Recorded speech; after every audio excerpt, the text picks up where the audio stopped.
ভাউজে এরকম আম পড়ে থাকতে কোনোদিনও দেখেনি। ও দেখে অবাক হয়েছে যে গাছ থেকে এত আম পড়ে যায়।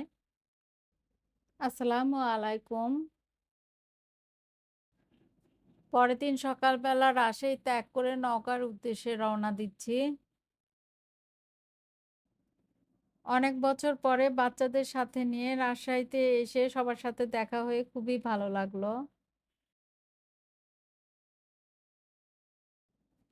সবাইকে বিদায় জানিয়ে আমার জন্মস্থান নওগাঁয় যাচ্ছি।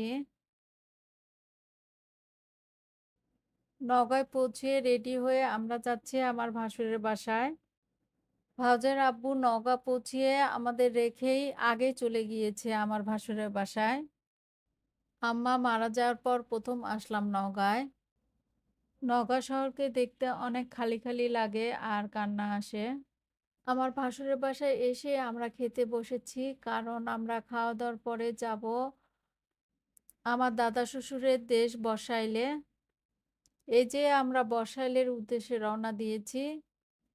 আমাদের সাথে যাচ্ছে আমার একটা ভাসুর আর মেজো ভাসুরের ছেলে রোমেল।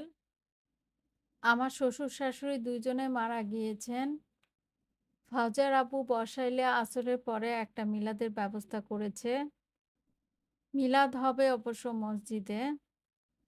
ফাউজার আব্বু যতবারই নওগাঁ আসে প্রায় প্রতিবারই বসাইল যায় আর সঙ্গে আমাদেরকে নিয়ে যায়। আমরা বসাইল এসে পৌঁছে গিয়েছি। ওই যে দেখতে পাচ্ছেন আমাদের পারিবারিক মসজিদ, এই মসজিদে মিলাদ পড়ানো হবে। মসজিদের সামনে একটা আম গাছ আছে।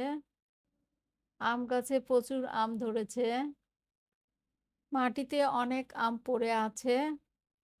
ভাউজে এরকম আম পড়ে থাকতে কোনোদিনও দেখেনি। ও দেখে অবাক হয়েছে যে গাছ থেকে এত আম পড়ে যায়। দাদা শ্বশুর বাড়ির আশেপাশে একটু ফাউজাকে ঘুরে দেখাচ্ছি। এখানে অনেক বড় একটা পুকুর ছিল। আস্তে, আস্তে পুকুরটা ছোট হয়ে গিয়েছে আর এখন তো পানি নাই, শুকিয়ে গিয়েছে।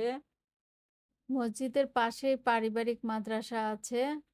ওখানে কিছু সবজির গাছ লাগিয়েছে, টমেটো, তারপরে বেগুন। গাছগুলো মরে গিয়েছে প্রায় শেষের দিকে। ভাউজা হাঁস, মুরগি, ছাগল যেটা পাচ্ছে সেটারই ভিডিও করছে। বসাইলে ফাউজার আপু চাচাতো ভাই মানে আমার ভাসুর থাকে। এখন যাচ্ছি সেই ভাসুরের বাসায়। ওখানে তবারক রেডি করে তারপরে মিলাদের জন্য নিয়ে যাওয়া হবে মসজিদে। আজ এ পর্যন্তই। বাকি অংশটুকু দেখতে পাবেন কালকের ব্লগে। সবাই ভালো থাকবেন। আল্লাহ হাফেজ।